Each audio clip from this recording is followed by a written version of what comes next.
Existe-t-il une pensée économique haïtienne? Mesdames et messieurs, vous suivez Agora sur la radio-télévision Caraïbe. Docteur, professeur, on essaie de répondre. Est-ce que on pensée économique haïtienne existait? Donc, moins douter que l'existait. Mais il y a un économiste qui l'a, il y a plusieurs noms qui l'a cap circulé, qui produit des réflexions, qui pas produit des réflexions. Mais ça qui vient, c'est que dans la réflexion, ça y est, auteur pas jamais face à face. Pour parler, pour dire, mais ça y est dit, mais comment on comprend l'économie haïtienne, comment on peut la perspective de l'économie haïtienne. Je ne suis pas là pour dire ça. Mais qui gens pour combiner ça les variables, ça les ressources naturelles, ressources humaines, infrastructures, connaissances, ensuite qui a tout Haïti par rapport à l'extérieur. Toutes questions ça il faut être supposé dire comme ça, mais comment pour combiner pour permettre que l'économie en croissance. Et sur la base de gens combinés, il y a fait débat sur lui pour qui auteur ou bien qui école de pensée qui ça représenter et comment il y aurait dynamique économie haïtienne. Donc de ce côté-là, pas qu'à dire qu'on pensée économique, mais il y a des gens qui écrivent livres sur Haïti. Si on a dit est-ce qu'il existe une pensée économique en Haïti, on a commencé depuis le 19e siècle. Pour ne pas oublier que son économie qui soutient l'esclavage, et une économie qui soutient l'esclavage, il y a une caractéristique, c'est que l'esclave a des droits économiques. Et lorsqu'on au capoté dans une société qui est supposée dire démocratique, qui font de citoyenneté, donc tu as supposé que yo est défini qui doit économique et chacun gagne. Donc, droit ça pas existe, pas défini. C'est une faiblesse qui est dans la réflexion à la fois philosophique et aussi dans la réflexion économique en Haïti. Donc, nous pas défini qui doit économique qui gagne. Et c'est parti du droit économique que nous faisons droit. Nous faisons droit privé, nous faisons droit commerce, nous faisons tout droit qui existe. Donc, nous faisons droit martyr. À partir de la martyr, ça, qu'on y a là, nous allons développer l'économie. Nous allons développer pour penser économique. Parce que pour penser économique à développer, premièrement, il faut qu'il y ait un droit économique qui existe. Donc, c'est une base de droit économique, où on a mis qui ça pour lier, mis ça pour l'État, mis ça pour patron, mais comment on fait connaissance, on fait échange avec l'extérieur, sur base de ça, on est capable de faire question ça. Donc, mais même quand pas une réflexion philosophique qui dit mais comment doit exister, mais il y a des économistes quand même qui produisent sur Haïti. On va prendre deux économistes qui font des sciences là en Haïti. Deux économistes haïtiens. Vous prenez une, c'est Edmond Paul qui a une vision de l'économie haïtienne. Avec l'autre là, c'est Denis Vardelhomme qui a une autre vision. Et si vous prenez, comme c'est Edmond Paul là, c'est lui-même qui a une vision dominante là. Si nous prenons par exemple l'histoire de la pensée économique en Haïti, histoire de toutes les pratiques, pas d'y penser non, pratique économique en Haïti, c'est comme si c'est une vision d'Edmond Paul là, qui domine, et c'est une vision de Denis Vardelhomme qui existait, qui dominait. Et selon Edmond Paul, donc, il faut Haïti, nous deux visions. Et puis, pour comprendre que ça va passer actuellement en Haïti. Selon Edmond Paul, il faut qu'Haïti ait commencé par développer métier à partir de ça Haïti a fait comme production. Ça Haïti a fait comme commerce extérieur, c'est à partir de ça pour nous développer ça métier, ensuite pour nous développer production. Ensuite, tu as dit Edmond Paul, tu voulais que l'économie haïtienne qui développait, qui transforme les produits, par exemple cacao, qui transforme les produits, et ensuite qui développait l'industrie maritime, qui développait tout métier avec la marine, ensuite qui permettre qu'Haïti développe et vende avec l'extérieur. Donc c'était une pensée économique qui tournait vers l'intérieur. C'était une pensée rare. C'était très rare. Par exemple, Edmond Paul nous compare avec une pensée économique qui était en Allemagne. Allemand, c'est comme ça, Allemand, tu vois, économie. Étant donné que tu as un petit genre en retard par rapport à l'Angleterre, par rapport à la France, donc Allemand, tu développes une pensée économique qui dit comme ça, pour nous tourner vers nous-mêmes, pour organiser le système productif, nous, ça nous est exemple en Allemagne jusqu'à ce jour. Donc, on est capable comme si faire économie. Mais par rapport à Edmond Paul, tu as un autre économiste que Denis Vardelhomme qui dit comme ça. Donc, ça a été gagné comme richesse suffisant déjà, mais ça Haïti manque de monde. Et c'est ça que pendant toute une période dans le 19e siècle là, le web joindre que les Haïtiens ont souhaité, ils ont des étrangers qui sont en Haïti, qui viennent faire commerce, ensuite qui aident Haïti à développer ça gagne. Donc il est vrai que pendant l'époque, Haïti était un grand producteur, par exemple de café, de coton et aussi de bois précieux à travers le monde. Donc richesse ça a été suffisant pour faire l'État vivre. Ensuite, pour faire les dirigeants vivre tout. Donc, et ensuite, on va venir tout. Et pensée économique, ça a développé. Ensuite, il y a des gens qui disent comme ça, non, pensée économique là, ça nous n'a fait pas suffisant. On a une banque. L'idée de banque là, depuis sous-boyer, année 1920, 1930, l'idée de banque là a parlé. Donc, on va regarder sous le président Salomon, qui a une concrétisation qui fait de créer banque. Ensuite, Salomon, tout est une approche de l'économie, tout, c'est pas on pense, non, Salomon. Donc, une approche de l'économie qui dit comme ça que faut était redistribué, il faut qu'il ait encadré la production agricole et de manière à ce que nous augmenter la production pour être capable de faire production et écouler la production à l'extérieur. Donc, on a besoin que. Mais toute pensée économique, ça a un problème.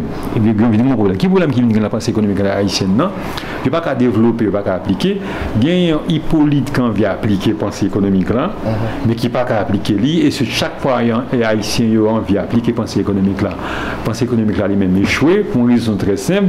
Haïti déjà, tout comme que l'idée il est obligé de payer dette extérieure avec dette de l'indépendance avec lui. Ensuite, dette qui n'a pas qu'à investir pour faire une économie marché. Donc, à chaque fois que un dirigeant haïtien qui envie relancer l'économie, relancer ça me dit faire investissement, donc à la fin, on va venir gagner une crise des finances publiques, on va venir gagner une corruption, ensuite, il va pas marcher. Donc, on va venir gagner des dirigeants qui envie appliquer une idée économique en Haïti. On prend par exemple Antoine Simon qui envie appliquer une idée économique en Haïti et qui a envie que protéger ça le commerce national là, quand on vit que protéger les gens qui l'a déjà ça fait commerce en Haïti. Et ensuite, on va voir que ça ne va pas marcher parce que le problème dette là, c'est un problème qui est fondamental en Haïti pour comprendre que le blocage est en Haïti. Étant donné que c'est l'extérieur c'est l'extérieur que vous considérez comme étant un agent économique qui est important, c'est lui pour bailler comme là. Donc, on ne peut pas relancer la production à partir d'agents économiques intérieurs. Donc, on va venir. Et pas de problème économique que pas jamais qu'à résoudre. Et ensuite, un problème de monnaie qui crée dans l'économie haïtienne. Non? Mais comment le problème d'en créer? C'est que, étant donné que tout comme que nous gagnons, nous obligés de payer d'État avec eux, donc, comme là, va circuler en Haïti. Et en fil des fois, là où on a besoin pour faire comme circuler, c'est révolution on fait. Il y a le faire révolution, il y a le prendre armes, les des armes, il prend des armes avec comme il paye soldats, avec comme il fait mettre en place pour faire et comme si temps de pour payer mon bataille, ça va être de comme ça. Il y a là, il va faire monnaie circuler et puis il va le payer, il va un peu le dirigeant comme si emprunté à l'extérieur pour capable de faire et faire comme ça et rentrer. C'est à partir de ça qu'on va faire monnaie circuler. On va voir toute crise qui vient gagner parce que pas de réponse économique à des problèmes économiques qui viennent en Haïti. On va voir ces occupations américaines qui viennent installer, pas dit qu'on pensait économique. Et l'occupation américaine vient installer une pensée économique en Haïti.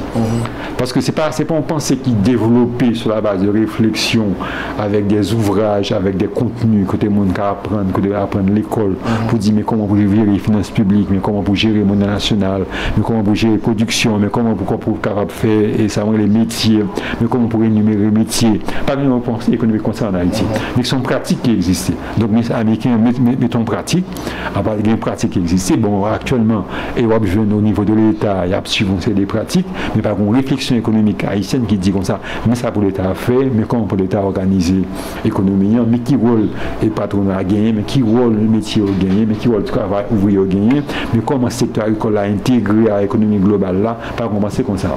Moi, je des économistes qui viennent après, quand ils comme si temps d'essayer pour ton pensée économique, souvent, on prend le moral, on gagne et autre qui la voie, comment oublier non de ça, et ça voit le développement, tout ça, Pierre Charles, qui travaille comme ça, comme travail formidable. Ensuite, il y a des textes et par comme ça écrit. Bon, moi-même, récemment, j'ai publié quelques textes sur l'économie haïtienne, mais on pas qu'à dire qu'on pense économique haïtienne. Parce que pour dire qu'on pense économique haïtienne, il y a des conditions qui de base, qui peuvent exister. Conditions de base, il faut l'État demande penser. Il faut que l'État demande penser. Parce que l'on prend, et ça fait un développement de la science économique, par exemple avec mon chrétien, c'est parce que l'État absolutiste en Europe qui demande une pension économique. Parce que l'État a des besoins de pensée économique là pour apprendre comment pour renforcer lui, comment pour faire taxe, dans le moment que l'État n'est pas capable comme si nous gérer seulement à partir de rapide. Parce que de façon au café rapide, par exemple, si on prend ça qu'a fait actuellement en Haïti avec le banditisme, c'est rapide. Donc, ce ne sont pas approche de l'économie liée. Donc, on ne peut pas faire rapide encore, ou Belgique comme Simtado. Et quand on pense, qu'on relation avec un produit, qu'on relation avec tout acteur économique, et pour capable comme Simtado, comment il a payé, qui protection l'État à bail, et comment l'économie va le développer. Donc, nous pouvons arriver dans ce stade ça. Par contre, l'État haïtien qui demande penser économique. Et l'État haïtien n'a pas sollicité tous des économistes pour penser ça. Je n'ai pas gagné espace tout en Haïti. Côté le que pensée économique l'a fait, le débat de lui. Et ensuite, le débat de lui pour capable connaître bon, est-ce qu'il est bon, est-ce qu'il est valable. Ensuite, tout le monde qui a étudié l'économie, il va rencontrer quelque part et avec des colloques réguliers qui fait de manière régulière pour dire comme ça, mais pensez que nous gagnons, mais ça nous propose, mais ça mais comment l'économie a marché. Mais on a besoin de réflexions qui fait sur des choses pratiques. Mais ce n'est pas alors la réflexion sur les choses pratiques ou pourquoi l'on pense économique. Pratique là, c'est découler de pensée. Mais penser là, beaucoup là. Donc nous pouvons compenser économique. Nous prenons des éléments, des bribes d'informations qui gagnent à travers le monde pour dire comme ça, ok, mais ça n'a pas fait. Mais pas qu'on pense qui dit comme ça que mais comment secteur, mais comment secteur organisé, mais argent économique qui existe, mais comment l'idée, mais comment on agencer et comme si on agencer travail ou activité de manière à ce qu'on ait une réflexion économique qui est pertinente, que tout le monde connaît. Tout le monde connaît. Même si tout le monde connaît, ça signifie que, par exemple, deux personnes qui sont dans la rue, nous avons décision, tout le monde a gagné par une pensée. Que partager sous différentes formes, à différents niveaux. Même quand il y a des gens qui ont un niveau très approfondi, avec des gens qui ont un niveau très basique de l'économie, mais par contre, c'est l'économie qui unit toute population, qui dit, mais ça a fait aujourd'hui, mais comment résoudre le problème économique en Haïti. Oui, merci professeur. Quand même, moi je vous sur plusieurs points. D'abord, vous avez parlé de problématique et pensée au niveau de la demande. Ça veut dire que pour on penser, il faut que c'est l'État qui mandile. Et ensuite, vous parlez de Hannibal Price. Vous parlez de Edmond Paul, qui sont deux doctrinaires qui viennent ensemble avec des pensées économiques qui entrent en discussion une avec l'autre. Vous parlez de Salomon, vous parlez de Antoine Simon, vous parlez de Mémoire de l'homme, vous parlez de dynamique économique qui vient ensemble avec l'occupation américaine.